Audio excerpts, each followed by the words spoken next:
Séisme, inondation, risque chimique ou encore incendie. Comment se préparer à faire face à une situation d'urgence? Pour nous aider à avoir les bons réflexes, nous recevons Tatiana, formatrice à la protection civile de Saône-et-Loire. Bonjour Tatiana. Bonjour Sandra. Alors Tatiana, les situations de risque majeur sont des événements qui vont concerner la sécurité d'un grand nombre de personnes. Est-ce que vous pouvez nous expliquer ce qui va caractériser ces cas de figure? En gros, qu'est-ce que c'est un risque majeur? Alors, un risque majeur est défini comme un événement d'origine naturelle ou humain, dont les effets mettent en jeu un grand nombre de personnes, ça occasionne des dommages importants et ça dépasse surtout les capacités de réaction de la société, donc au niveau des services de secours. Donc vraiment, il y a deux critères, c'est avoir un aléa, donc l'événement dangereux, mais il faut qu'à ça s'ajoutent des enjeux humains ou matériels très importants.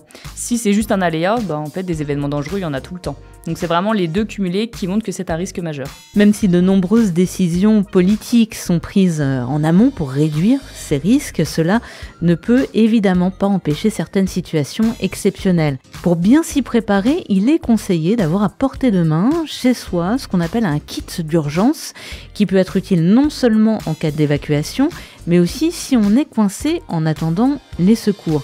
Que faut-il penser à mettre dans ce sac ? Alors, ce kit d'urgence, il faut savoir qu'on doit le constituer pour tenir environ 3 jours en autonomie. Donc pour tenir 3 jours, il est conseillé donc par le ministère de mettre à l'intérieur une radio à pile pour pouvoir suivre les informations si jamais on n'a plus de communication téléphone.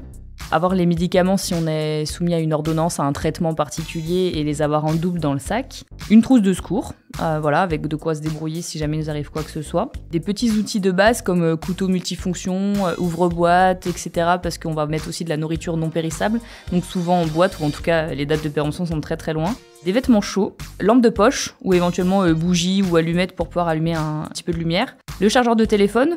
On en a souvent plein les placards qui traînent, donc c'est bien de mettre un double du chargeur de téléphone. De l'argent liquide, parce qu'en cas de coupure électrique, vous ne pouvez pas aller retirer de l'argent ou payer par carte bleue, donc il va falloir avoir un petit peu d'argent liquide. Le double de vos clés de maison ou de voiture. Si jamais vous êtes victime d'inondation et que tout part dans l'inondation, c'est bien d'avoir ce double préparé. De l'eau, donc il conseille 6 litres par personne.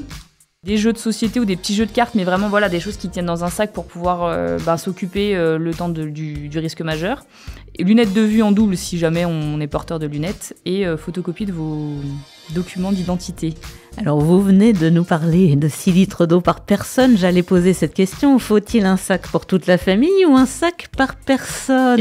C'est un sac par personne en fait, donc bon courage à ceux qui ont une grande famille, mais normalement c'est un sac par personne, ouais. Où est-ce qu'il est judicieux de stocker ce sac pour qu'il soit facile d'accès, Tatiana? Il n'y a pas vraiment de lieu sûr, mais le plus simple, c'est vers la porte d'entrée de votre maison ou de votre appartement, puisque le moment où si vous devez évacuer, c'est de prendre ce sac et de partir directement. Donc on évite de le mettre au grenier ou au fond de la cave, c'est pas très utile. Les risques majeurs, évidemment, sont différents suivant les territoires. Est-ce qu'il y a un moyen de savoir à quel risque majeur on peut être confronté sur son territoire? Tout à fait. Il y a le site georisque.gouv.fr qui vous mettez votre code postal et il va vous donner les risques majeurs qui sont en lien avec votre lieu de vie. Typiquement, sur le Mâconnais, ça va être tout ce qui va être sécheresse, gonflement d'argile. D'ailleurs, dans la Saône-et-Loire, il y a des risques d'inondation également. Il faut aller se renseigner pour savoir un petit peu à quoi on peut être confronté en cas de risque majeur.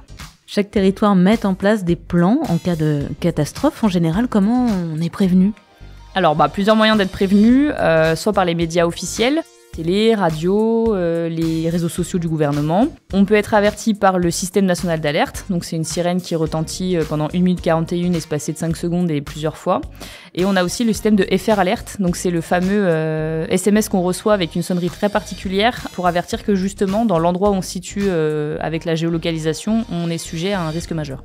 Une fois qu'on est alerté, il va falloir, et c'est difficile, garder son calme et adopter les bons réflexes.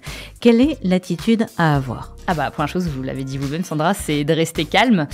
Deuxième chose, ça va être de s'informer, savoir ce qui se passe et ensuite respecter les consignes que les autorités vont donner.